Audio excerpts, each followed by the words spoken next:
পশ্চিম থানার অন্তর্গত রাজনগর স্কুল সংলগ্ন এলাকায় ই রিক্সা চার্জ দিতে গিয়ে বিদ্যুৎপৃষ্ট হয়ে সুমন সরকার নামে এক ব্যক্তির মর্মান্তিক মৃত্যু হয়েছে। মৃত ব্যক্তির বয়স ৩৫ বছর। জানা গেছে তার স্ত্রী এবং ২ সন্তান রয়েছে। এ বিষয়ে পশ্চিম থানার এক পুলিশ আধিকারিক জানিয়েছেন, নিজ বাড়িতেই ই রিক্সা চার্জ দেওয়ার সময় হঠাৎই বিদ্যুতের ছোবলে গুরুতর আহত হয় সুমন। এরপর জিবি হাসপাতালে নিয়ে আসলে চিকিৎসকরা তাকে দেখে মৃত বলে ঘোষণা করেন। মৃত ব্যক্তির স্ত্রী আবার এসপিও জোয়ানে কর্মরত। তার এই অকাল প্রয়াণ পরিবারের পাশাপাশি রাজনগর এলাকায় গভীর শোকের ছায়া সৃষ্টি হয়েছে। Bureau report, BTV Tripura news.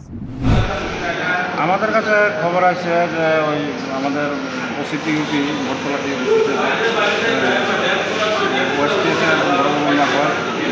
এখানে একজন মিনিস্ট্রিও হাজব্যান্ড ব্রডডেড হয়েছে, এরকম একটা খবর আছে। তারপরে আয়া জানতে পারলাম যে ইলেকট্রিক্যাল ডোরে চার্জ দিতে গিয়ে শর্ট সার্কিট হয়েছে।